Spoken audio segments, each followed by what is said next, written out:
جو ہے نا تراویح پڑھتے تھے، تراویح کا ثواب حاصل کرنے کے لیے یہ جو تراویح ہم لوگ 1 گھنٹہ جو پڑھتے تھے اس کا ثواب حاصل کرنے کے لیے ایک حدیث ہے جو ابو مسعود البدری رضی اللہ عنہ روایت کرتے ہیں، صحابی رسول جن کا نام ابو مسعود البدری، وہ کہتے ہیں کہ من قرأ خاتمة البقرة من قرأ خاتمة البقرة اجزأت عنه قيام ليلة، اگر کوئی سونے سے پہلے سورہ بقرہ کی آخری 2 آیتیں پڑھتا ہے، کتنی آیتیں؟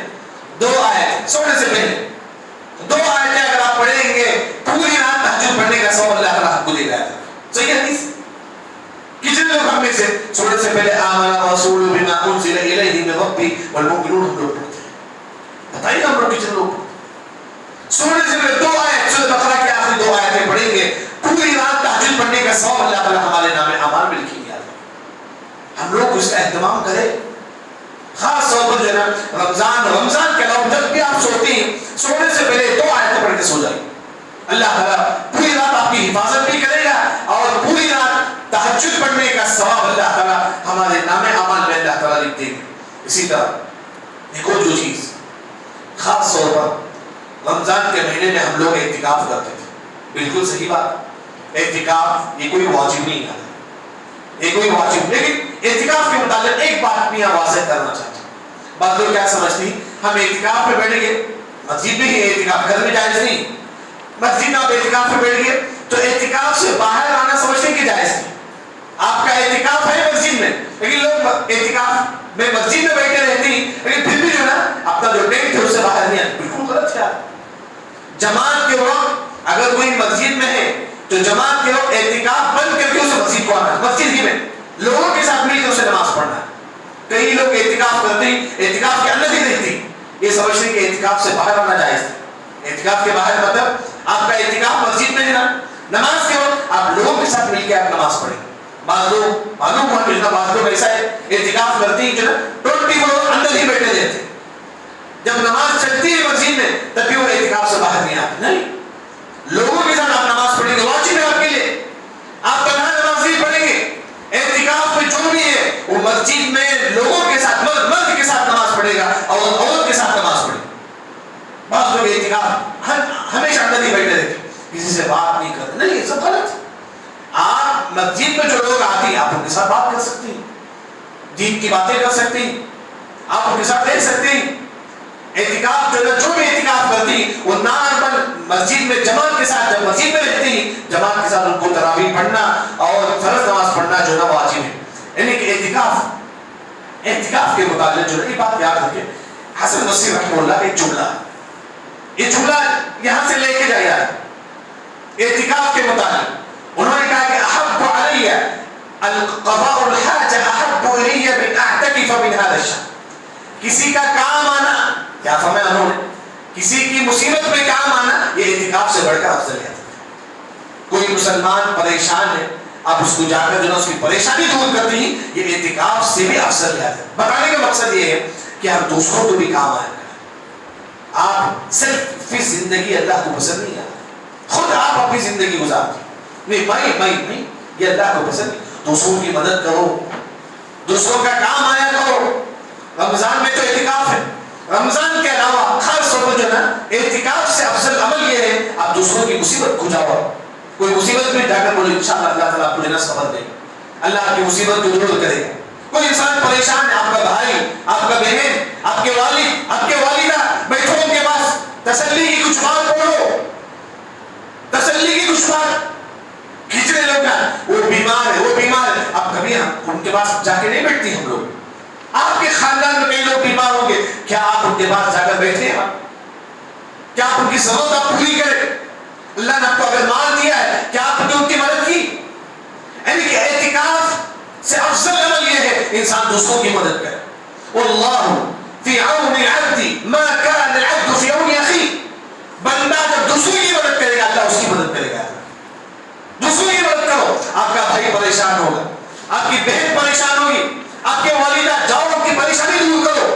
اعتکاف سے افضل عمل یہ ہے ایک مسلمان دوسروں کی پریشانی دور کرے۔ آج ہم لوگ ہماری زندگی، میری بیوی بچے، بس آج لوگوں کی زندگی آتی میں اور میری بیوی بچے، بس ہم خوشی تو بس، اس کا بھائی کیا ہوگا، اس کی بہن، کوئی پریشانی نہیں۔ دین یہ نہیں سکھاتا نبی فلعلک باخع نفسک علی آثارہم، یہ آیت جو آپ لوگ پڑھتے رہتے سورہ کہف، کبھی آپ کو موقع ملے جو اس آیت کا ترجمہ آپ دیکھا، یہ مشہور آیت ہے سورہ کہف میں، اس آیت کی تفسیر دیکھو، نبی اگر کوئی اسلام نہیں لاتا تو اتنا پریشان ہوتے گویا کہ اپنے آپ کو موت ہونے کے لیے پریشانی میں اتنی پریشان ہوتے گویا کہ موت آ جائے اتنی پریشان ہو جاتے، کیوں اسلام نہیں لاتا ہے، اتنی پریشان ہوتے آپ صلی اللہ علیہ وسلم دوسروں کے بارے میں، کیا ہم نے کبھی دوسروں کا فکر کیا؟ خود انسان اپنے سے بڑھ کر دوسروں کی فکر کرے، یہ اللہ تعالیٰ کو بہت زیادہ جو ہے پسند ہے۔ اسی طرح رمضان میں ایک اور عبادت لیلۃ القدر ہے، معلوم ہے کہ لیلۃ القدر رمضان میں ہر مسلمان اس کی تلاش میں آخری 10 راتیں جاگتا ہے، یہ تو کم از کم 5 لاکھ راتیں ہم لوگ جاگتے ہیں، یہ تو معلوم ہے ہم لوگ، لیکن رمضان کے علاوہ لیلۃ القدر کا ثواب ہم کیسے حاصل کریں؟ میں دوبارہ آپ کو کہوں، رمضان کے علاوہ آج کے جمعے خطبے میں یہ حدیث آپ لے کر جاؤ انشاءاللہ، یہ حدیث انشاءاللہ جو بتانے والا، رمضان کے علاوہ لیلۃ القدر کا ثواب ہم کیسے حاصل کریں؟ آسان عمل ہے، 10 منٹ کا کام ہے، 10 منٹ کا کام۔ عائشہ رضی اللہ عنہا کہتی ہے من صلی بعد العشاء رکعتین، عشاء کی نماز کے بعد، رمضان کے علاوہ عشاء کی نماز کے بعد 4 رکعت آپ پڑھتے ہیں، کتنی رکعت ہے؟ 4 رکعت، وہ بھی کیسا پڑھنا ہے؟ حدیث مانتا ہے کہ بتسلیمۃ واحد، ایک سلام کے ساتھ، اس طرح عشاء کی نماز پڑھتے ہیں نا، اسی طرح عشاء کی نماز کے بعد 4 رکعت ایک سلام کے ساتھ پڑھیے۔ تو عائشہ رضی اللہ عنہا کہتی ہے اگر کوئی مسلمان عشاء کی نماز کے بعد 4 رکعت ایک سلام کے ساتھ پڑھتا ہے کَعِدِلْنَ مِن لَيْلَةِ الْقَدْرِ، لیلۃ القدر کے برابر اللہ تعالیٰ اس کو ثواب دے۔ یہ حدیث مصنف ابن ابی شیبہ میں ہے، کئی صحابہ سے آ کر ہے، حدیث صحیح، کَعِدْلِهِنَّ مِن لَيْلَةِ الْقدر، عشاء کی نماز کے بعد 4 رکعت آپ پڑھیں گے، انشاءاللہ آپ کو لیلۃ القدر کے برابر ثواب ملے گا۔ یاد رکھیں، جتنی مائیں یہاں ہیں، جتنی بہن یہاں ہیں، جتنے مرد ہیں، اس حدیث پر عمل کرو انشاءاللہ۔ لیلۃ القدر رمضان میں مل گئے تو رمضان کے علاوہ بھی ایک مسلمان کوشش کرے کہ لیلۃ القدر کا ثواب ہم حاصل کریں۔ یہ تو عبداللہ بن مسعود رضی اللہ عنہ نے کہا جو پوری رات سال بھر جو رات نہیں جاگتا ہے اسے لیلۃ القدر نہیں ملے، جو رات بھر نہیں، سال کے 11 مہینے رات نہیں جاگتا ہے، صرف رمضان میں جاگے تو کہاں سے مل جائے گا؟ یہ عبداللہ بن مسعود رضی اللہ عنہ کا کہنا ہے۔ لیکن کم از کم ایک مسلمان عشاء کی نماز کے بعد کبھی 4 رکعت ایک سلام کے ساتھ پڑھیے، اللہ آپ کو لیلۃ القدر کے برابر ثواب دے انشاءاللہ۔ مجھے امید ہے کہ آپ لوگ اس پر عمل کریں انشاءاللہ۔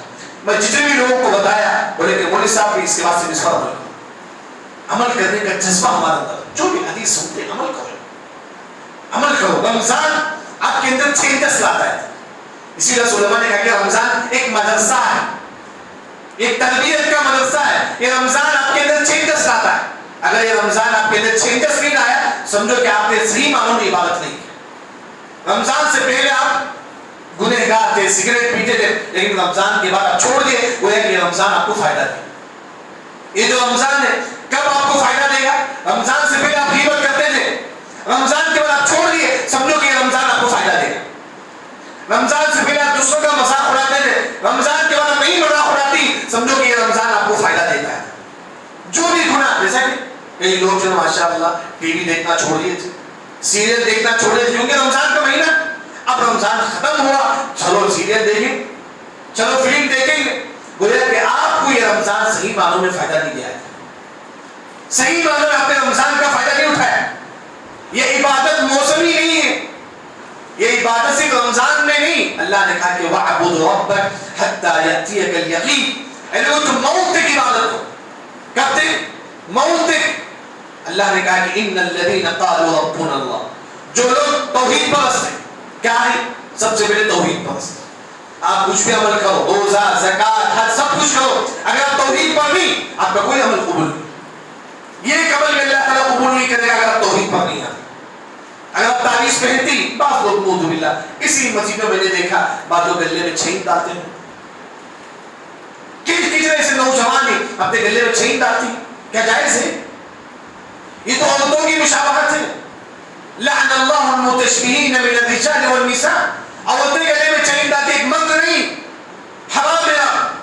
ہم لوگ نماز پڑھتی ہیں، روزہ رکھتی ہیں، پھر ہمارے ہاتھ میں چین ہمارے گلے میں چھین، یہ تو عورتوں کی پیشہ۔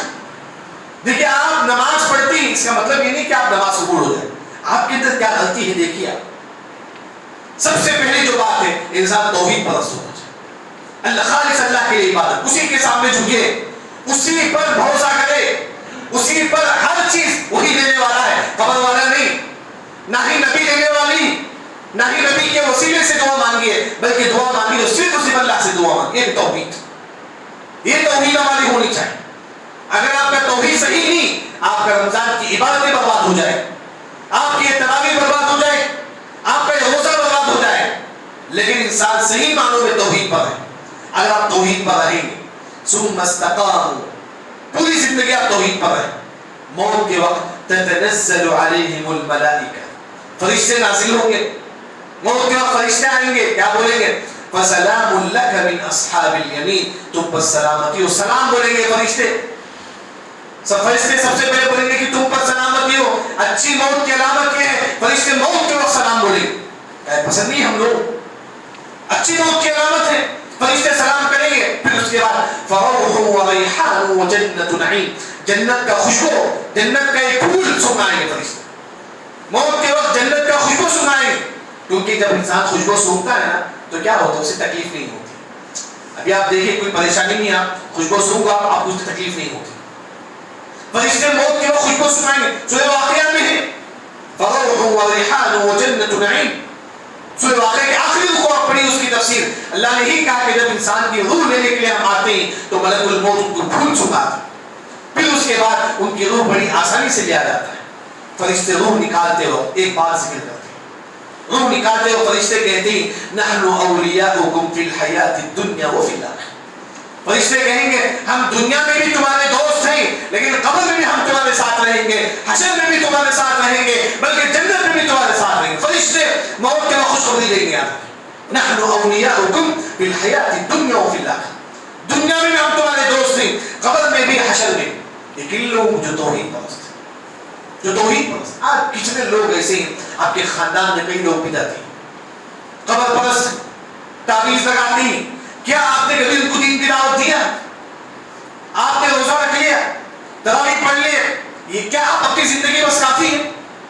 نہیں، انسان دوسروں کی فکر کرے، وہی تو اللہ نے کہا کہ فذکر انما انت مذکر لست علیہم بمسیطر، ہر مسلمان پر واجب ہے کہ اپنی طاقت کے مطابق لوگوں کو دین کی دعوت دے۔ آپ کو تو اتنا تو معلوم ہے تعویذ لگانا شروع کیا، آپ کو تو اتنا تو معلوم ہے کہ اللہ تعالیٰ کہاں ہے، عرش پر مستوی ہے، ہر جگہ نہیں ہے، بتائیے لوگوں کو۔ قرآن کی مشہور ہے الرحمن علی العرش استوى، اللہ عرش پر مستوی ہے۔ آپ کو اتنا معلوم ہے کہ قبر والے نہیں سنتے، کون سننے والا ہے؟ صرف اور صرف اللہ ذوالجلال سننے والا ہے۔ آپ بتائیے اپنے لوگوں کو انک لا تسمع الموتى، موتى کبھی نہیں سنتا ہے، قبر والا کبھی نہیں سنتا ہے۔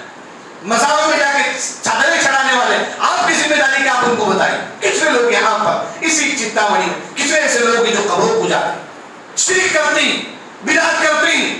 جماعت ڈیولپ ہونا یہ آپ کی ذمہ داری ہے، آپ کی یہ نہیں کہ آپ بیٹھ گئے چلو، نہیں، آپ کی ذمہ داری جیسا ہو سکے اس دین کو پھیلانے کی کوشش کریں۔ یہ آپ کی مرتے دم تک ہر مسلمان دین کی دعوت دیتے رہے، یہ میرے اور آپ کی ذمہ داری۔ جیسا کہ ہم لوگ ہمیشہ آیت پڑھتے ہیں کنتم خیر امۃ اخرجت للناس، آخری میں ایک بات بول کے میں اپنی بات ختم کروں گا کہ بہترین امت ہم لوگ ہیں، بہترین امت ہم لوگ ہیں، لوگوں کو معلوم، لیکن بہترین امت کب بنیں گے آپ لوگ؟ کب آپ لوگ بہترین امت بنیں گے؟ جب آپ لوگوں کو دین کی دعوت دیں۔ ایک ہوتا ہے کہ کامن ہے پورے لوگ بہترین امت ہے، میں بھی بہترین امت ہوں، آپ ہر انسان، لیکن آپ کب بہترین امت بنیں گے؟ ہر مرد کب بہترین امت بنے گا؟ جب آپ دین کی دعوت دیں گے۔ آپ بتائیے کہ ہم میں سے کتنے لوگ ہیں اپنے دوستوں کو آپ نے دین کی دعوت دی؟ آپ کا دوست بدعتی ہے، آپ کا دوست قبر پرست ہے، آپ کا دوست غلط عقیدے والا ہے، بدعتی ہے، کیا آپ کو دین کی دعوت دیا؟ نعوذ باللہ۔ سب سے پہلی تو بات ہے ہمارے اندر دین کی جذبہ ہی نہیں آج ہمارے اندر دین کا جذبہ۔ اسی وجہ میں آپ کو بتا کتنے ایسے لوگ ہیں نعوذ باللہ جمعہ خطبہ ہوتا پھر بھی ہنستے رہتے، جمعہ خطبہ کتنے گویا کہ ہمارے اندر جو ہے دین کا کوئی جذبہ ہی نہیں۔ جمعہ خطبہ ہوتا ہے، قرآن میں اللہ نے کہا سورہ جمعہ میں پڑھو مثل الذین حملوا التوراۃ ثم لم يحملوها كمثل الحمار يحمل انسان گدھا ہے جو جمعے خطبے میں بیٹھ کر ہنستا ہے، جمعے خطبے میں بیٹھ کر دین کی باتیں سنتا ہے، اسے کوئی اثر نہیں ہوتا ہے۔ سورہ جمعہ میں اللہ نے کہا آج ہمارے اندر دین کا جذبہ نہیں، کیوں؟ کیونکہ دین کی اہمیت ہمارے اندر۔ کتنے سے لوگ جمعے خطبے میں بیٹھ کر جو ہے یہاں وہاں دیکھتے ہی ہنستے ہی مزہ، عبادت ہے بھائی، یہ عبادت ہے، یہ جمعہ خطبہ کوئی معمولی چیز نہیں، عبادت ہے، یہ نہ میرا ہے نہ آپ کا یاد ہے، بلکہ حدیث میں آتا ہے کہ من مس الحصى فقد لغى، جمعے کے پتھر کے اوپر ہاتھ لگائیں گے، پتھر کے اوپر چکے سے آپ کا جمعہ گیا، آپ کا جمعہ گیا، پورا ثواب گیا آپ کا۔